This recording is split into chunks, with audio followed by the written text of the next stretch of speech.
Apakah pekerja asing di Korea bayar pajak?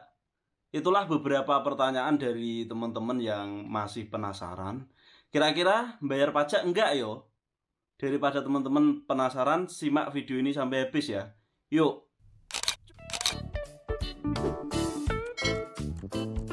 Oke, guys, assalamualaikum warahmatullahi wabarakatuh. Ketemu lagi dengan saya Hartono di sini. Buat yang baru gabung, salam kenal. Buat yang udah stay di channel ini, terima kasih banyak udah stay di sini. Semoga sehat selalu, sukses menyertai teman-teman semuanya. Oke, nggak panjang lebar, ini aku mau bahas mengenai pajak di Korea ya, karena banyak banget teman-teman yang masih nggak tahu, maksudnya kita sebagai pekerja asing di Korea itu apakah diwajibkan untuk membayar pajak atau enggak. Terus sistem bayar pajaknya gimana? Terus pajaknya itu ada pajak apa aja? Langsung saja kita bahas, nggak panjang lebar, nggak ngalor ngidul. Jadi di Korea ini jenis-jenis pajak itu ada banyak banget yo. Kita sebutin aja. Di antaranya ada pajak pendapatan, terus ada pajak mobil, pajak usaha, terus ada juga pajak belanja. Terus sebenarnya masih banyak lagi kemungkinan sih, tapi aku nggak tahu, yang tak tahu itu tok. Terus untuk TKI sendiri yang biasanya kita wajib untuk membayar yo itu pajak pendapatan sama pajak mobil kalau misal kita punya mobil di Korea sini teman-teman. Tetapi karena saya nggak punya mobil, di video ini aku mau membahas mengenai pajak pendapatan. Pajak pendapatan ini kita wajib membayarnya setiap bulan dan ini dipotong secara otomatis dari pendapatan kita. Terus perhitungan pajaknya ini kayak gimana mas? Nah, di Indonesia aku nggak tahu ada pajak pendapatan atau enggak. Karena aku dulu di Indonesia juga kerja serabutan, guys. Bukan kerja di pabrik. Buat teman-teman yang tahu, silakan untuk komen apakah di Indonesia ada yang bayar pajak pendapatan atau enggak. Nah, Indonesia saya tak tahu ya, cuma pajak motor. Dulu aku membayar pajak motor sama paling pajak bumi dan bangunan. Di sini juga ada pajak bumi bangunan loh ya. Oh ya, untuk lebih pastinya aku nggak ngerti. Disclaimer dulu yo, aku bukanlah orang yang tahu banyak mengenai Korea dan tahu segala hal tentang Korea, tapi izinkan aku menyampaikan apa yang tak tahu biar rasa penasaran teman-teman ini terjawab loh, ya kan? Ya wes, langsung saja untuk pajak sendiri ini, menurut info yang tak dapat dari media bahwa di Korea ini pajak pendapatan dikategorikan ke dalam 4 golongan. Jadi 4 golongan ini sesuai umur dan juga dibedakan sesuai dengan jumlah gaji. Jadi semakin banyak gaji yang teman-teman dapatkan itu semakin banyak pajaknya, dan semakin tua umur teman-teman pajaknya ini semakin banyak apa semakin sedikit ya. Coba tak nyontek dulu karena aku nggak hafal ya teman-teman. Bentar tak lihat dulu. Tadi aku udah sempet ngeliat. Terus nanti coba tak lihat dari info yang tak dapat dari websitenya Homepage ya tadi ya. Ini untuk menurut kategori. Oke, ini tak lihat dari yang tak dapat dari website tadi ya. Untuk kategori gaji sendiri ini persenannya maksudnya ini untuk gaji yang di bawah 1 juta atau 1 juta ini 0% nggak kena pajak. Jadi yang gajinya 2 juta ini untuk golongan 1 itu 1%. Iya sih 1% bener. Terus golongan 2 ya 1%. Untuk yang gaji 3 juta ini 3% golongan 1, golongan 2 2%, 4 juta ini pajak golongan 1 5%, golongan 2 ini 4%. Terus untuk 6 juta ini pajaknya 9%, golongan 1, golongan 2 8%. Yang selain ini aku belum pernah dengar sih, TKI yang dapat gaji lebih dari 6 juta itu belum pernah dengar. Dan untuk golongan 4 ini, jadi gini guys, semakin tua umur ini semakin dikit ya pajaknya ya.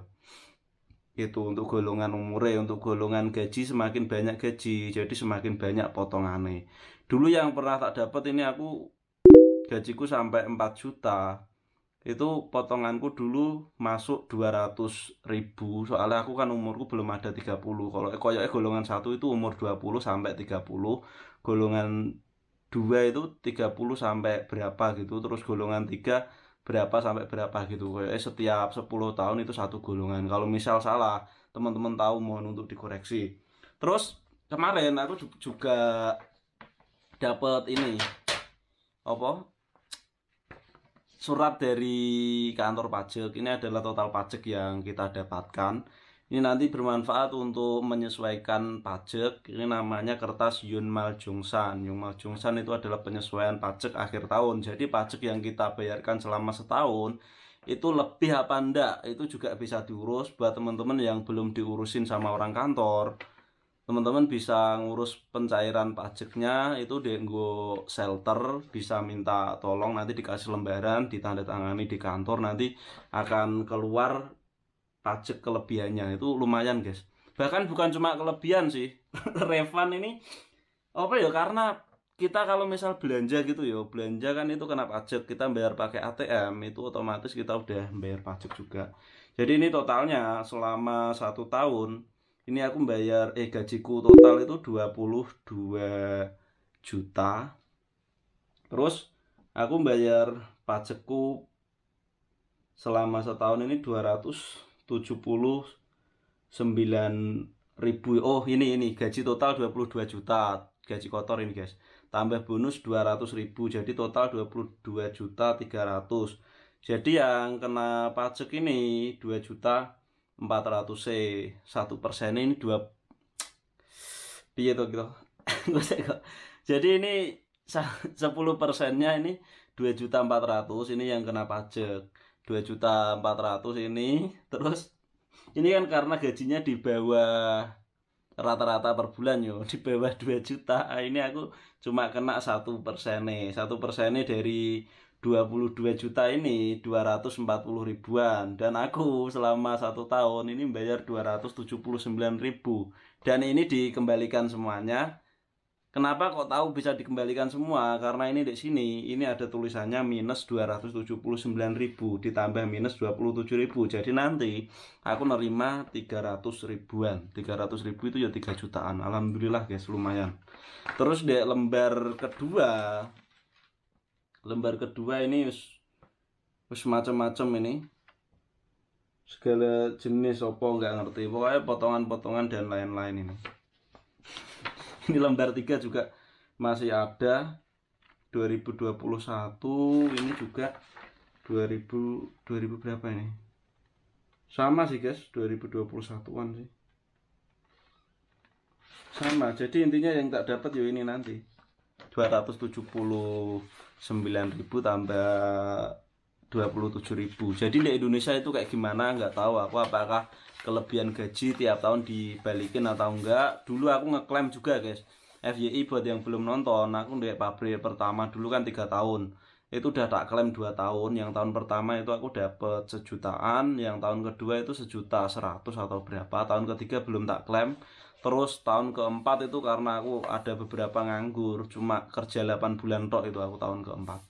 Terus di sini ini tak klaim. Jadi kalau misal mau ngeklaim nanti masih ada 2 tahun ini kemungkinan. Mau tak klaim nanti lah eman-eman guys. Misal cair sejuta 2 tahun kan lumayan. Alhamdulillah bisa buat istilah yo tambah-tambah itulah nanti di Indonesia buat modal usaha yora teman-teman.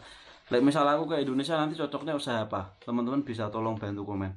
Yos guys, mungkin cukup sekian video kali ini, kurang lebihnya mohon untuk dimaafkan. Terima kasih sudah menonton sampai video ini dan terus mendukung channelku. Buat yang belum dukung, jangan lupa untuk dukung channel ini dengan cara like, komen, dan juga subscribe agar channel ini terus berkembang dan saya semakin semangat untuk membuat kontennya. Terima kasih sekali lagi, sampai jumpa lagi di video-video berikutnya. Buat teman-teman yang masih proses ke Korea, mudah-mudahan diperlancarkan, terus dimudahkan, cepat berangkat sampai sini, dapat pabrik yang bagus, ketemu orang-orang baik. Sekian, wassalamualaikum warahmatullahi wabarakatuh. Salam Subasito.